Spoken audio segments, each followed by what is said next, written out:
Hi, I'm Vicky. I'm glad you're here. I have 100% cotton Artistico paper by Fabriano.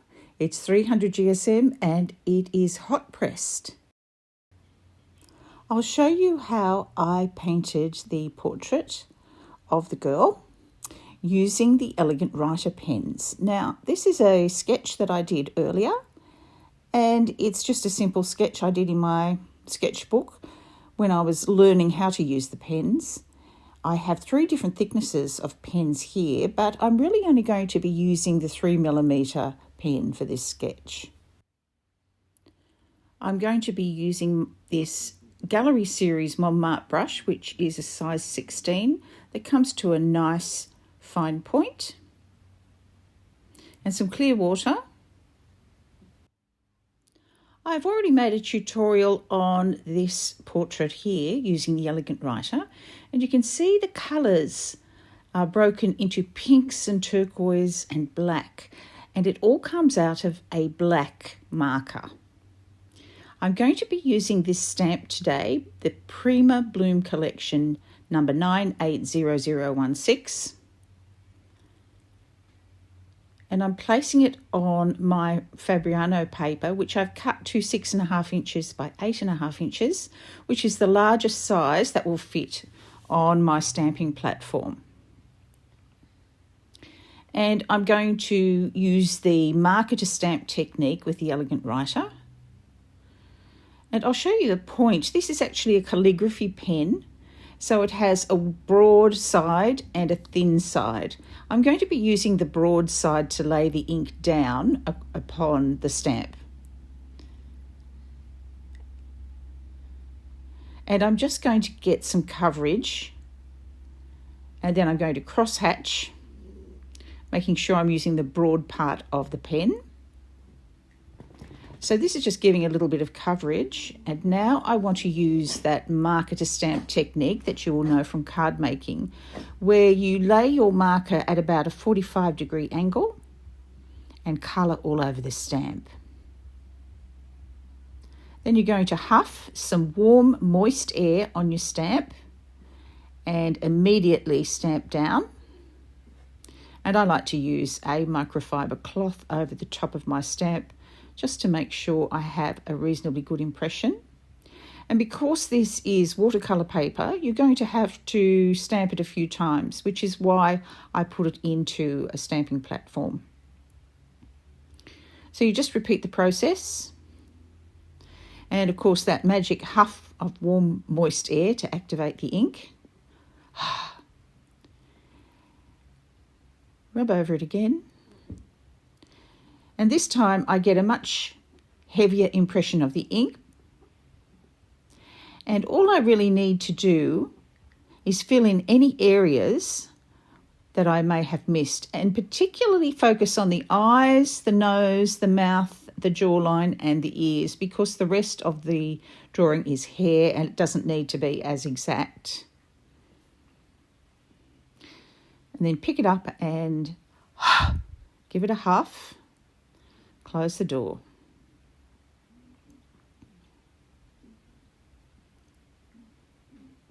And this is about as much ink as you need on the stamp. You'll see a few little blots there in the hairline. That's okay. They'll be blended out anyway. So my brush is just damp and I'm very gently touching those areas, keeping an eye on where the light is coming. In my other portrait, I had the light coming from the left. But this is a portrait that is in profile, so most of the shadow will be towards the back of her face and under her hairline. So you can see I've moved my hand right down to the end of the ferrule to get a really fine point, and I'm just using very light pressure with this brush. And just very carefully colouring in eyes, nose, mouth, eyebrows, inside the ear.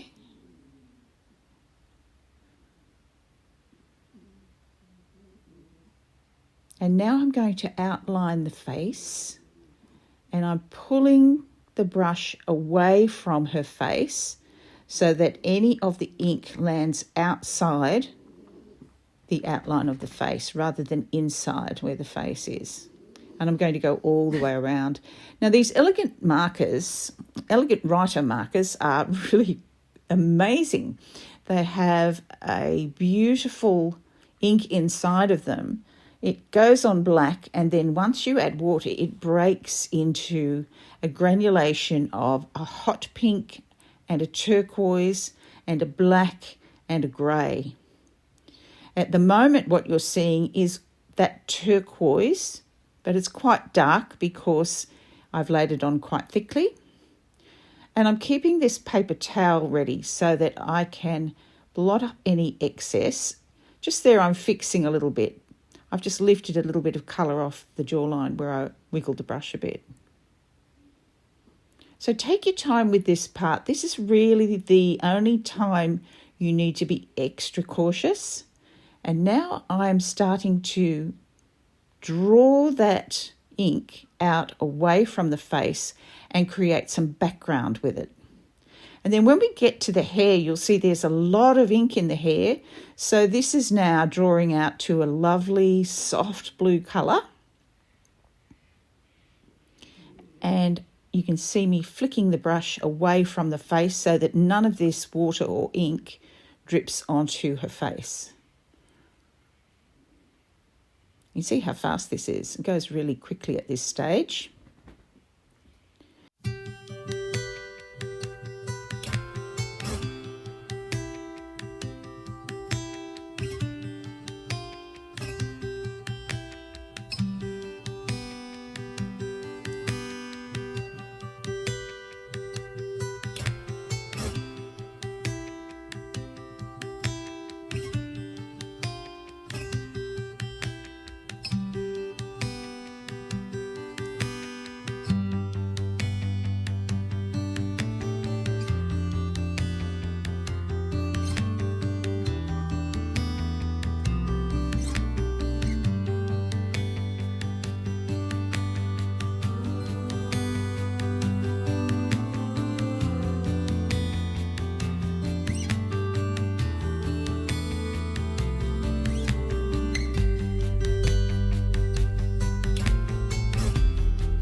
I have dried the painting, and now I'm going to scribble some of the Elegant Writer marker onto a ceramic dish, and I'm going to pick up that pigment with my paintbrush, and I'm going to add into the background to make the background more interesting. And I'm still working on the hair. I'm going to change her hairstyle because in the bottom of her hair, around near the neckline, there are some flowers. And I just want to have plain hair with one flower up by her eye as a focal point. And I want to preserve that flower. Excuse those sulphur-crested cockatoos, they're so noisy today. I will preserve the flower in her hair, but all the other flowers that are down near her neckline, I'm going to just shade out. Now I'm bringing in that shade around the face, just under the hairline, very delicately. I just have a very damp brush, not a wet brush. And I'm also very gently going to draw out some shadows around her eye and nose and her mouth. So I'm going to scrub into the dry part of that ceramic dish. If you scrub this into water, you won't get any ink out of it at all. So keep your nibs nice and dry. You can see all of the flowers in the bottom of her hair. I'm just going to turn that into plain hair and have that one flower up above her eye there. And that will be the one flower I preserve. The rest I'm going to turn into hair.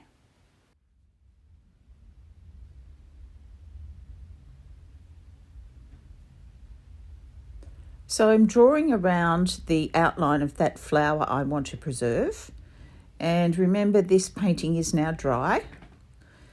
And this is where I'm going to just scribble in some hair all around and cover up those roses and flowers down the bottom.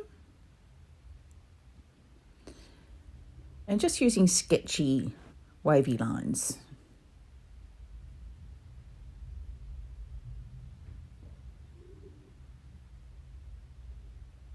Pull that out with a lot of water, preserving the flower near the hairline at the top.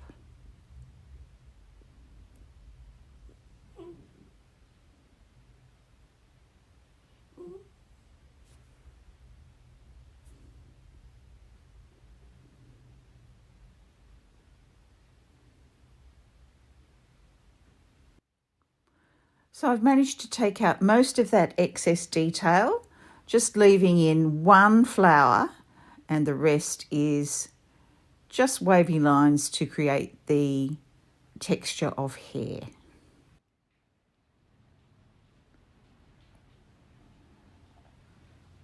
You can be quite loose with your brush here. Now I'm going to drop some clear water into the background from my brush, being careful not to get it on her hair or face. And I'm just going to let that sit there for a little moment and absorb into the watercolour paper. And then I'll blot it up with a paper towel.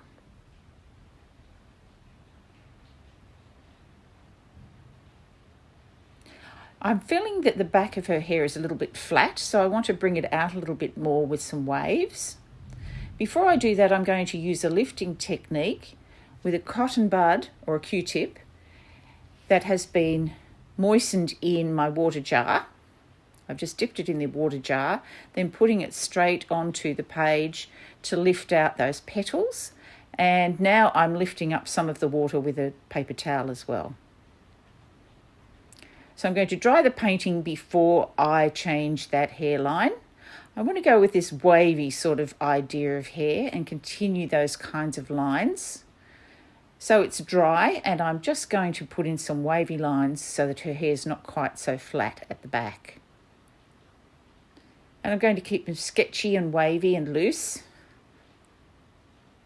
because most of the detail here is in that flower and in her face. And this is also adding a lot more ink so that I can get a darker hairstyle for her. There's quite a lot of pink in her hair at the moment, and I don't mind that. I like it as a highlight, but I would actually like it to read quite dark and produce some darks, particularly up around the part line and as the hair falls away towards her shoulders.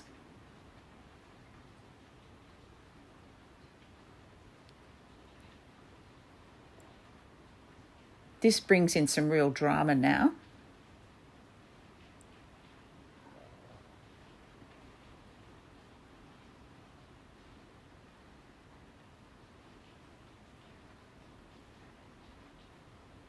And her hair's starting to look nice and dark.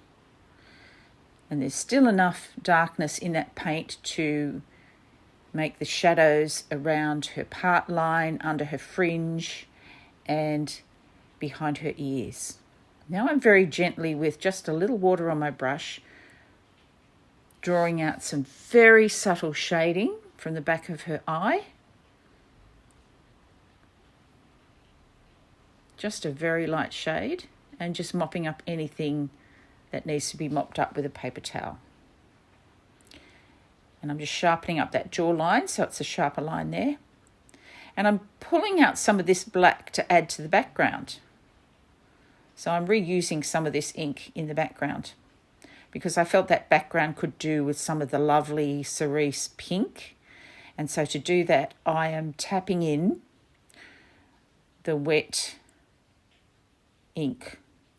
And if it starts to dry, as the background is doing, I've just lightly spritzed it with my sprayer to help that ink create those pink blooms.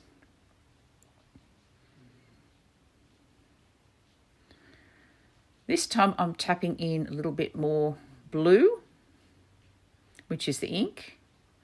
And her hair now seems to be a bit flat on the bottom, so I'm just going to add a little bit of a wavy line underneath, a little bit of a dip in her hair so that it looks a little bit more natural. Just using the same technique. And I like the fact that this is now quite dark down the bottom, and I'll blend it a little bit more so that the lines aren't too harsh.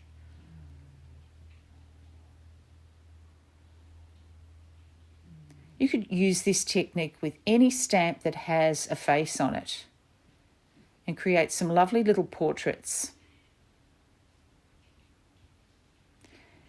Now the final thing I want to do is just bring in some blue splashes. So I have some of the pigment that I've picked up from that dish. You can see it on the dish there. I'm just picking up some very wet blue colour and creating some splashes all around the background just for further interest.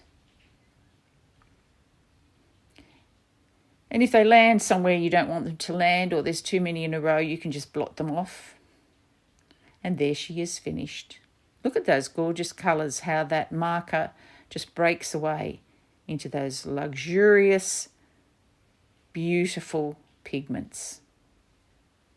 Thanks so much for watching. If you enjoyed this video, please give it a like. And if you haven't subscribed to my tutorials, consider doing so. Bye for now.